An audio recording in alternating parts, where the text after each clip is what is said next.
Welcome back to the channel. So another one of these lovely breaking, great kind of breaking news videos, and I won't lay claim to be anywhere near the first. I did notice a couple of videos and some things spamming my social medias. Now it's funny because we're kind of turning around this from this morning. We're on the live stream last night on the channel. We did talk about this possibility briefly and kind of discussed a little bit high level some of the thoughts and things about it, and some good topics were brought up. So now, officially, it has happened. PSA has raised their fees and the rates. Obviously, the title pretty much tells you that. And I've got the rates in front of me. Some of the other YouTubers that created their own stuff did put the side by side, but I don't have the picture of the old one. But either way, if I could go find it for you. But the reality is, for the most part, across the board, relatively, a lot of these prices have doubled. Economy went from $20 to $50. That more than doubled, obviously. Regular went from $50 to $100. Express went from $75 to $150. Super Express went from $200 to $300. And you can get these numbers anywhere. So at that stage, I just wanted to quickly go through that because for the most part, you're going to hear that information anywhere else that you listen to it. That's not where the value is here, but I want to quickly run through it anyway. One other thing quickly I'll mention here is that obviously when it comes to economy, they've got service suspended right now. So right now that's not available. Now, one quick side note about this, and this is kind of a key thing for me that I want to make sure I note. It's not across the board, but I can say that some of the bulk submitters, I believe PSA Canada locally where I am. And by the way, if you're not in Canada, that's okay. Your mileage may vary. Check with your bulk submitters and see if they were able to do anything similar. I believe PSA Canada in this example was able to negotiate so that they still have their rate carried over another month from what it was previously.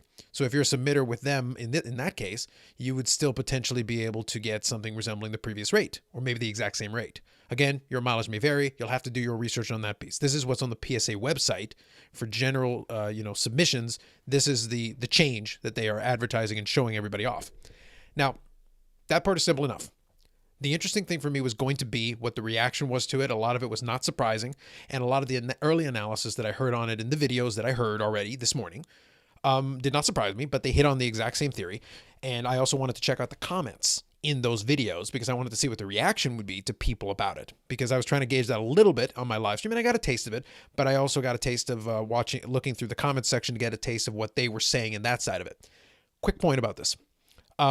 The idea is like, oh, well, PSA is being greedy and, being greedy and, they're pricing people out and doing all this stuff. And at the risk of being horribly insensitive about this, yes, they are. But they're being greedy because they're a company. So for a company, greed is good. But your point is, oh, well, what about business? It's like, you're right, but I'm going to get to that in a second. So stay with me on this one. You're very right. If you're a collector or a person who, sends in cards like this is onerous. Some of these price increases are absolutely ridiculous, considering especially the slow turnaround times and all that. But obviously the point that a lot of these video creators have made is that, well, in some ways that will help with the turnaround times, because what it really does, honestly, is it suppresses the amount of low value cards that get submitted. What it really does is it discourages you. It doesn't mean it stops you. If you are hell bent on sending in your $5 base card, and you must have it at Express, and you want to pay $150 to send in that $5 base card, well then damn it, PSA will grade it for $150 a card. They won't stop you. They really can't stop you. But at the same time, they're trying to discourage you. They're saying like, look, stop sending the $5 card in. I understand before you were able to send the $5 card in, and maybe if it got a PSA 10, maybe you'd be able to sell it for $70, $80, $100, whatever the case may be, depending on the card and the population report, the player, and all that stuff. They actually don't want you to send it because it takes the same amount of time, theoretically, to grade that than it does a $50 card or a $500 card. And reality is that it clogs up the works, because before you were able to send these small dollar cards in these large bulk orders. Now, again, if some of the bulk submitters still are able to get rates that are relatively similar to what they were before, or at least in the same ballpark, that may only slow down the glut a little bit on some levels. But the writing is on the wall where they are trying to discourage it as much as is possible. So that's one aspect of it.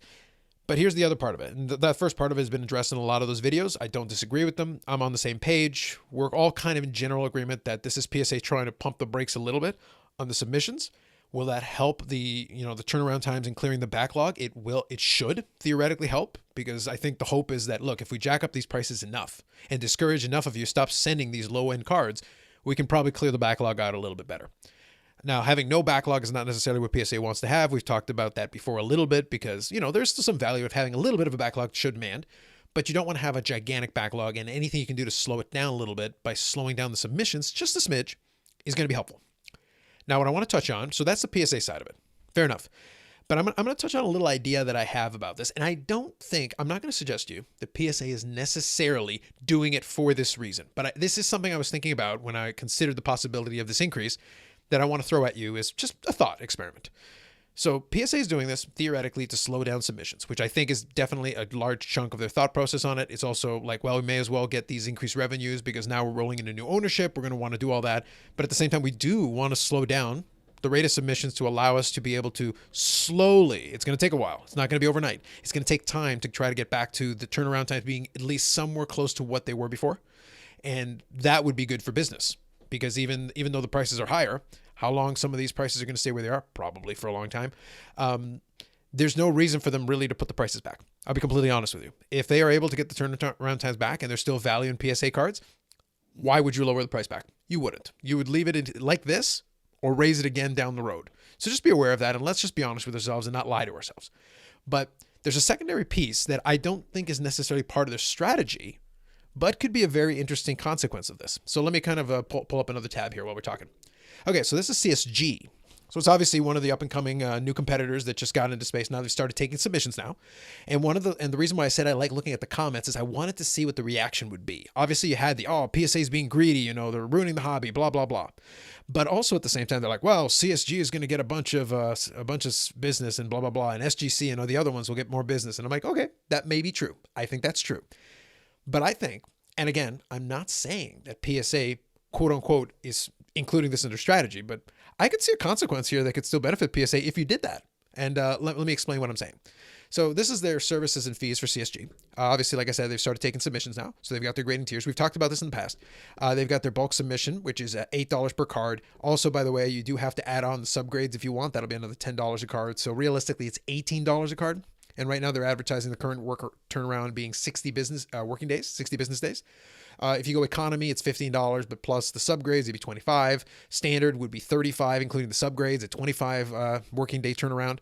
Express is $50. It'd be a 15-day quote unquote turnaround. So still like Express here, $50 turnaround is kind of on par with what the economy would be if it was available, but obviously regular is kind of their current existing one. And if you do the $50 one, the Express, quote unquote, that's supposed to be a 15 business day turnaround. So about three business weeks, if you will. Okay. So let's say it turns out this is true. This price increase finally drives you and you say, you know what, forget it. I'm going to go to CSG, even though the holders are a bit ugly, but that's neither here nor there. But let's say it drives you to this other service. Fine. Great. Here's a question. Again, I don't think PSA is planning it this way, but if I'm PSA, is that really the worst thing in the world? Here's what I mean. If I drive you and your $5 cards to go and send them to CSG in mass, in bulk, let's say you decide to do the $8 one to try to, minimize your costs. So you're getting it at $8 a card, even if it's 60 working days. But you guys start sending in 100, 200, 500, 1,000 card orders. And CSG is just getting off the ground. They're just hitting the ground running right now. There's taking submissions.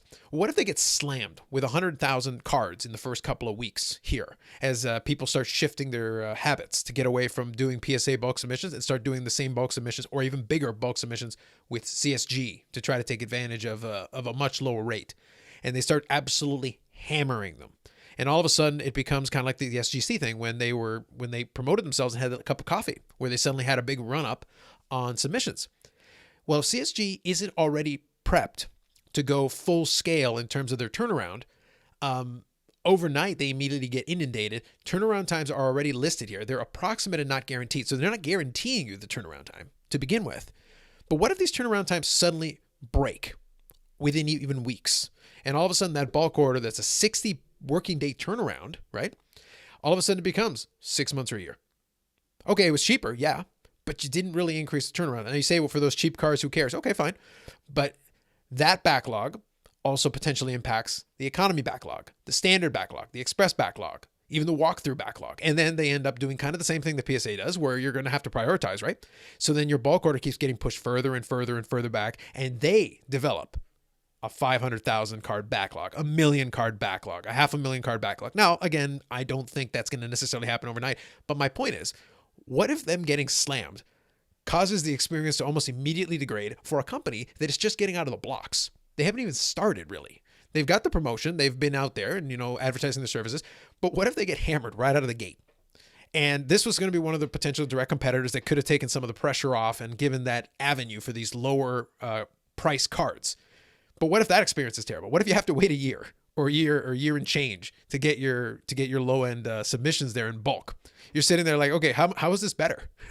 It's cheaper, yes, but I'm still not getting my card back. So I sent off this money, or at least allocated this money, but I'm still not getting my card. And if I'm one of these other ones and the turnaround times over here starts to suffer, even the express service instead of 15 days takes like a month and a half, 2 months, but I'm paying $50 a card anyway for this larger turnaround time that's slow anyway.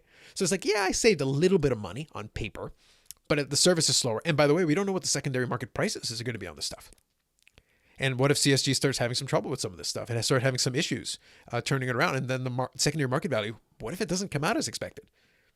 What if there's some mistakes made? Like, stuff happens. You know, they're a new company, even though they're owned by a company that has experience in this space. They themselves have only just started as a sports card grading company. Obviously, the CGC portion of it, I think it's CGC. I keep forgetting the acronyms on these guys. Sorry. Obviously, they have experience with gaming cards, Pokemon, and all that. But this is supposed to be its own kettle of fish. But if they're not ready to go, and people get a really bad taste in their mouth as an experience, in some ways that's almost beneficial to PSA. It's like, okay, so you went to a competitor and your experience sucked. Oh, that's terrible. That's a real shame. Same thing kind of going with HGA, the Hybrid Grading Authority. They're named by a bunch of folks, but they already acknowledge that they're going to need to ramp up, so they're limiting the amount of submissions they're taking, and they're already slammed. Not in the sense that they're having a problem with the turnarounds. They're intentionally keeping the amount of submissions they'll take low, which is smart, and ramping up slowly as their capacity allows. But as a result, once their slots are done for the week, that's it, man. So it's like, it doesn't matter how many cards you want to send them. They can only receive the amount they're going to receive because they're capping it. So reality is they're not going to be able to deal with the influx. So reality is a company like CSG is going to potentially bear the brunt of these big submissions of folks trying to turn $5 cards into $50 cards, $100 cards. And the question then becomes, are they going to be able to handle that? And is the experience going to be worth the savings? In reality, the upshot of this is really PSA wants to get out of that really low-end card business. It's not that they don't want your cards. It's that they would rather you send them cards that are quote-unquote worthy of being put in the holder. Because of the reality is with the way secondary market prices are, they don't see any reason to create that value for you as a quote-unquote investor, or even as a collector who wants to put it in the holder necessarily. They're like, look, do you really want the card graded? Then these are the prices.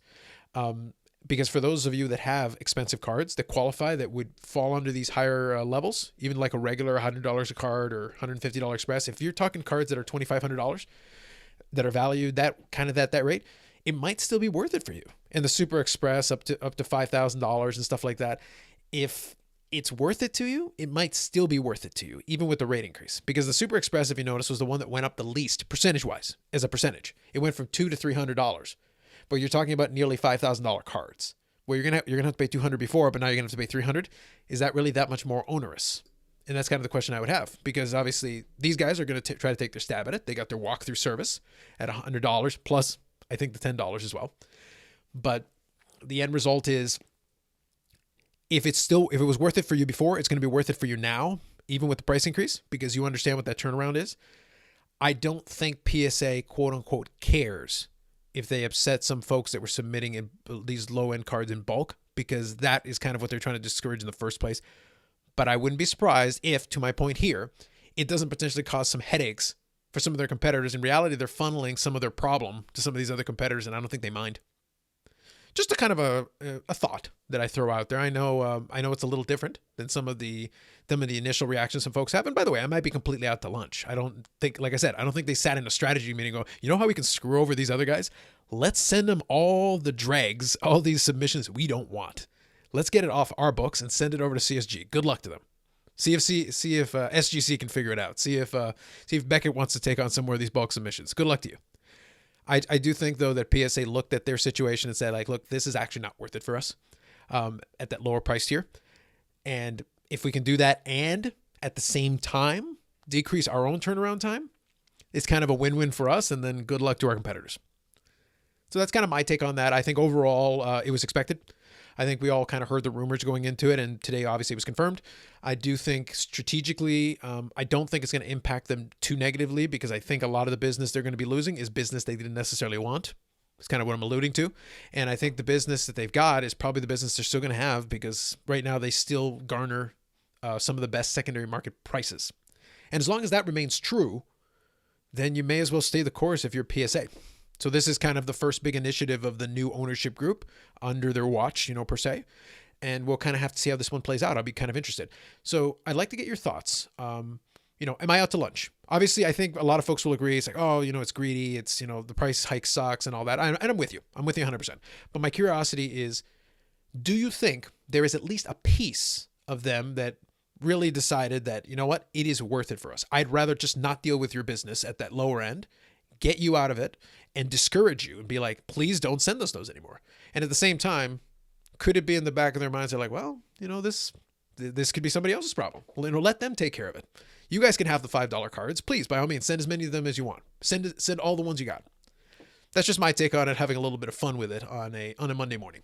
So anyway, thanks for checking out the channel. If you got any comments or questions, please feel free to throw them in the comments.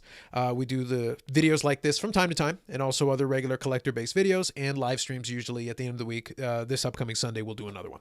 Anyway, thanks as always for checking it out, and we'll catch you in the next one.